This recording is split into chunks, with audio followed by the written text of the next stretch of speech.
Hi everyone, today we are going to speak about tokens. So these are the elements of the C programs, and now let's understand what do you mean by token. Token is the smallest unit of a programs or smallest point of programs.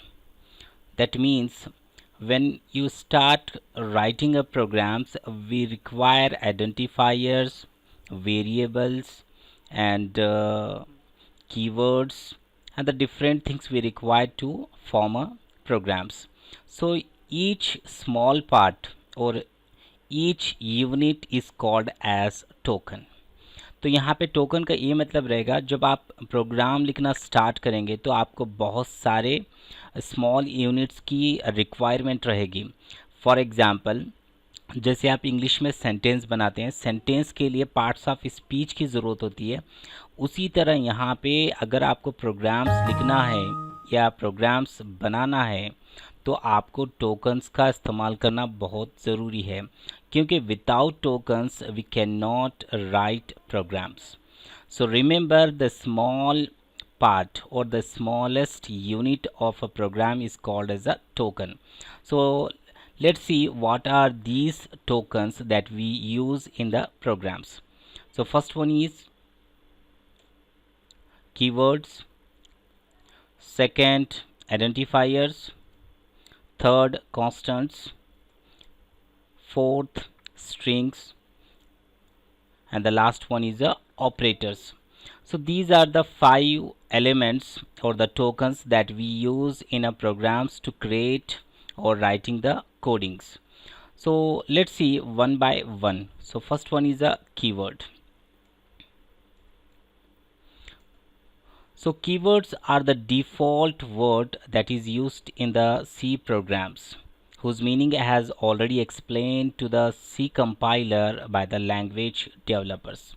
इसका मतलब ये है कि keywords के जो already जो meaning है वो फिक्स रहेगा by the language developers, because ये जो कीवर्ड्स का जो फिक्स मीनिंग है, जो प्री डिफाइंड मीनिंग है, जो ऑलरेडी सेट है कंप्यूटर में, and it is explain to the compiler. जब आप प्रोग्राम्स क्रिएट करके जब उसको एग्जीक्यूट करेंगे तो यहाँ पे जो कंपाइलर को समझाया गया है कि एक लैंग्वेज डेवलपर के by way of language developers it is explained to the C compiler. तो कंपाइलर एक ट्रांसलेटर रहेगा जो प्रोग्राम्स को ट्रांसलेट करके आपको एग्जीक्यूट करके स्क्रीन पर उसका आउटपुट आपको डिस्प्ले करेगा। जब आप प्रोग्राम्स लिखेंगे तो ये जो कीवर्ड्स है इसके मीनिंग फिक्स रहेंगे। तो यहाँ पे इसको हम वेरिएबल की तरह बिल्कुल यूज़ नहीं करेंगे प्रोग्राम में, इसके कुछ कंडीशंस भी रहेंगे that I will explain in further classes. फिर आप यहाँ पर देख सकते हैं second, as keywords are having a predefined meaning, क्योंकि इसका जो एक सेल्फ मीनिंग रहेगा आप इसे एज अ वेरिएबल की तरह प्रोग्राम में यूज़ नहीं कर पाएंगे। तो इसके जो टोटल वेरिएबल्स हैं as per your books there are 32 are given by the American National Standard Institutes. So let's see what are those examples. आप देख सकते हैं यहाँ पर auto, break, case, char, double, else, if, for and many more are given. तो यहाँ पर ये कीवर्ड्स के कुछ एग्जाम्पल्स हैं जिसके मीनिंग ऑलरेडी फिक्स होता है, जो कंपाइलर को लैंग्वेज डेवलपर से इसको एक्सप्लेन किया गया है। तो इसका मीनिंग फिक्स होगा, इसको हम वेरिएबल की तरह प्रोग्राम में यूज़ नहीं कर पाएंगे। तो चलिए सेकंड टोकन क्या है देखते हैं, आइडेंटिफायर्स। तो आइडेंटिफायर्स एक यूज़र डिफाइन नेम रहेगा जो वेरिएबल्स या अरेज या फंक्शंस या पॉइंटर या रेफरेंस स्ट्रक्चर यूनियन को हम देते हैं। यहाँ पे identifiers are created using the following rules. इसके कुछ रूल्स रहेंगे जो आपको you have to follow the identifiers rules while writing or coding the programs. So let's see what are those rules. तो आप देख सकते हैं फर्स्ट रूल्स, एन आइडेंटिफायर में contain alphabets, numbers and underscores. आप आइडेंटिफायर्स को आप नंबर भी इस्तेमाल कर सकते हैं और अल्फ़ाबेट से यूज़ कर सकते हैं, या तो आप अंडरस्कोर्स का यूज़ कर सकते हैं। ये हमारा फर्स्ट रूल्स रहेगा। फिर उसके बाद सेकेंड रूल्स देखते हैं। फिर उसके बाद यहाँ पर स्पेशल सिंबल्स का इस्तेमाल नहीं होगा, सिर्फ अंडरस्कोर्स एज अ आइडेंटिफायर आप उसको यूज़ कर सकते हैं विथ वेरिएबल्स, विथ आइडेंटिफायर्स। फिर थर्ड रूल्स देखते हैं। मोर, यही कंटिन्यू रहेगा। More than one successive underscores can not be used. आप यहाँ पर देख सकते हैं, यहाँ पर जैसे यहाँ पर मैंने 2 अंडरस्कोर्स यूज़ किया है, इस तरह से आप उसे यूज़ नहीं कर पाएंगे। Then the next one is an identifier should not begin with numbers. आप जो भी आइडेंटिफायर, जो भी वेरिएबल्स है, यहाँ पे उस नंबर से आप उसको स्टार्ट नहीं कर पाएंगे। Then next one is keyword should not be used for creating identifiers. जैसे मैंने कीवर्ड्स की एग्जांपल आपको बताया था, जैसे इफ़, फॉर, डबल, आप उसे आइडेंटिफायर की तरह यूज़ नहीं कर पाएंगे। यहाँ पे these are the clear rules that you need to follow at the time of writing the program और codings. So keyword should not be used for creating a identifier. तो आप कीवर्ड्स का इस्तेमाल नहीं कर सकते आइडेंटिफायर को क्रिएट करने के लिए। Then the next one is, आप यहाँ पर अपर केस और लोअर केस लेटर दोनों इस्तेमाल कर सकते हैं।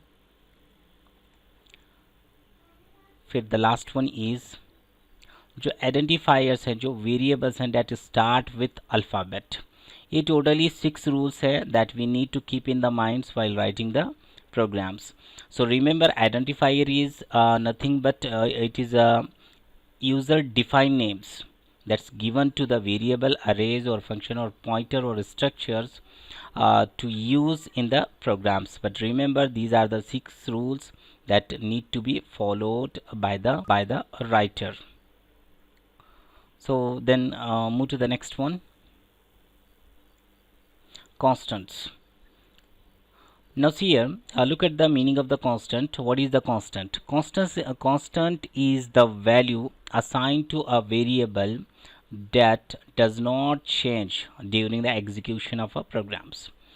तो कांस्टेंट जो है एक पर्टिकुलर वैल्यू रहेगी जो आप प्रोग्राम्स को एग्जीक्यूट करने के बाद भी वैल्यू चेंज नहीं होगी, क्योंकि कांस्टेंट का मतलब ये है कि वो सेम रहेगा, it doesn't change, it remain same.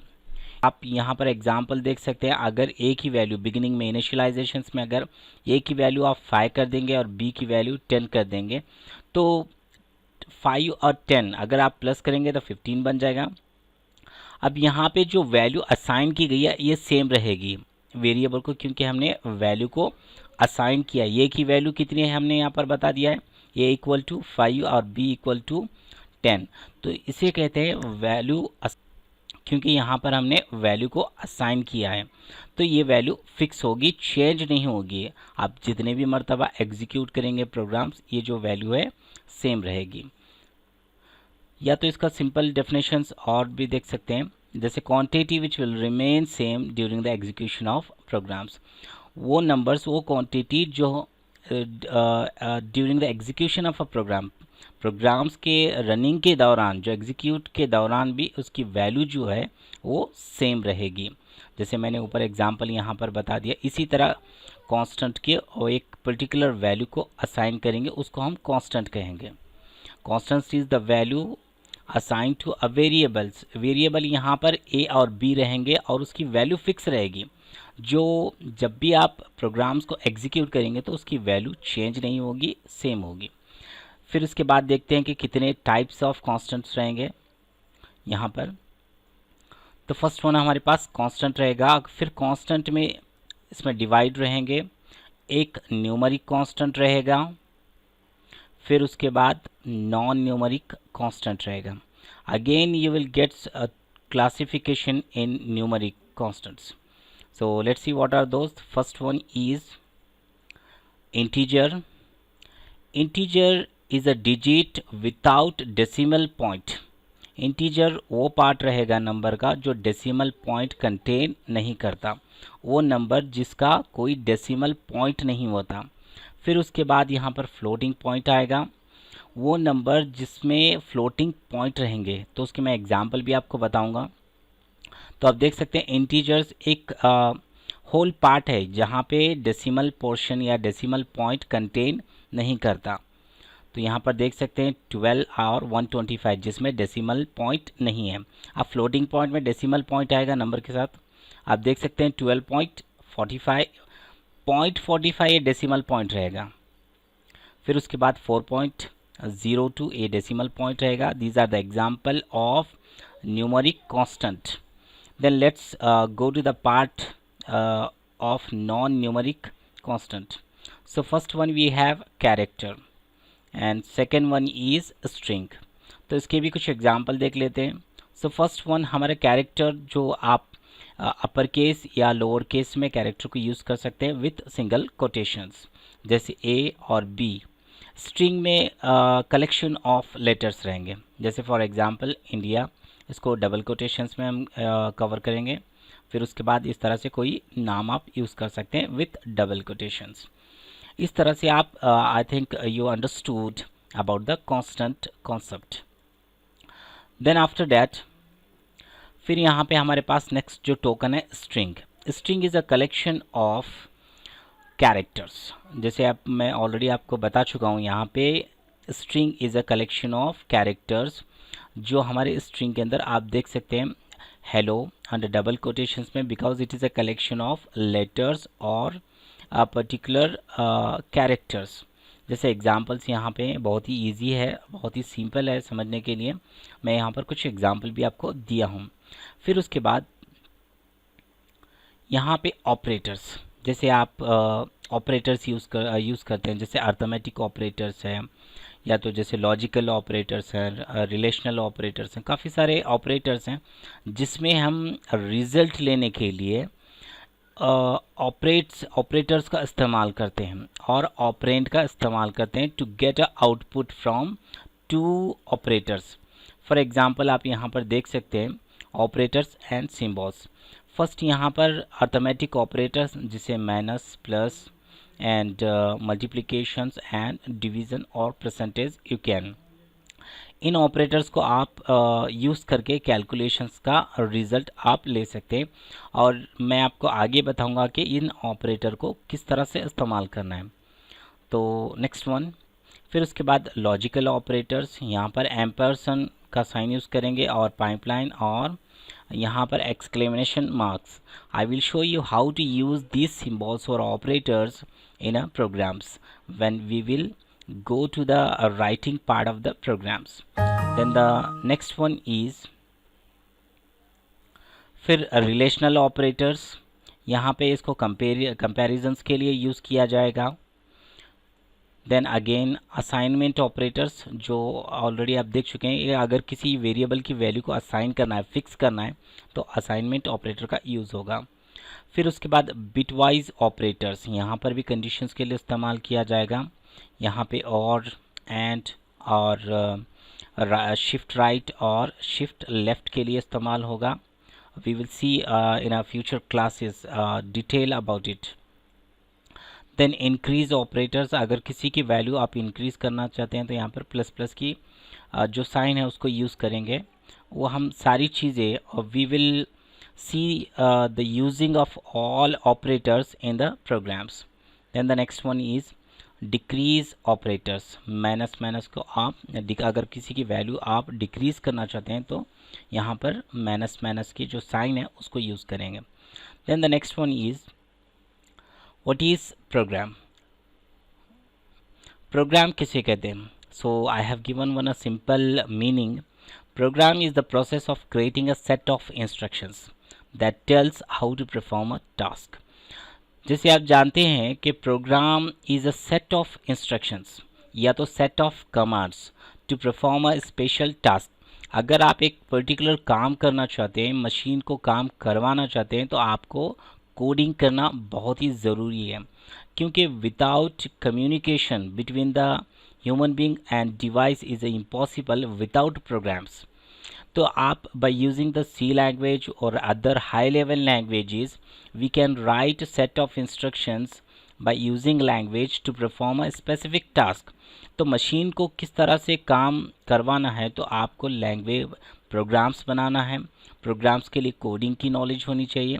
अगर आप डिफरेंट लैंग्वेजेस को, जैसे आप एग्जांपल्स में कह सकता हूँ कि MS Word, Excel, PowerPoint या अदर एप्लीकेशंस हैं जैसे टैली है और अदर, आपको सारे के सारे प्रोग्राम्स होते हैं, सारे के सारे सॉफ्टवेयर्स होते हैं जो ना किसी लैंग्वेज का इस्तेमाल करके बनाया गया है। तो एक पर्टिकुलर काम करने के लिए set of instructions will be written by using the different languages such as examples. या तो आप और एक मीनिंग देख सकते हैं यहाँ पर, set of instructions to perform special task by coding in program using language. जैसे आप यहाँ पर काफ़ी सारे लैंग्वेज देख सकते हैं, C++, Java, C#, Oracle, Visual Basic, Python. These are the some examples that we can use, but maximum to develop any program, to develop any softwares, whether related to the operating systems, utility systems or the utility softwares, or for any needs, so you have to use the language. So I think you have understood the meaning of programs. So in simple you can say set of instructions to perform a special task. आप इतना भी बोलेंगे तो चलेगा। फिर उसके बाद देखते हैं यहाँ पर स्ट्रक्चर ऑफ सी प्रोग्राम्स। तो सी प्रोग्राम्स किस तरह से हमें लिखना है वो देखेंगे। यहाँ पर सिंपल से मैं एक स्ट्रक्चर ले चुका हूँ। यहाँ पर एक फर्स्ट हेडर फाइल आएगी, फिर उसके बाद मेन फंक्शंस रहेगा, ये ओपनिंग ब्रेस रहेगा जहाँ से ये इंडिकेट करेगा ओपनिंग ऑफ प्रोग्राम्स। देन उसके बाद डिक्लेरेशंस और इनिशियलाइजेशंस रहेंगे, फिर उसके बाद स्टेटमेंट्स रहेंगे, फिर क्लोजिंग ऑफ ब्रेस, यानी कि प्रोग्राम्स यहाँ पर आपका ख़त्म होगा। इसी के अंदर हेडर फाइल किस तरह से हमें लिखना है और मेन फंक्शन किस तरह से स्टार्ट करना है और डिक्लेरेशन और इनिशियलाइजेशंस और स्टेटमेंट किस तरह से डालना है, वो सारी की सारी हम फ्यूचर क्लासेस में कवर करेंगे।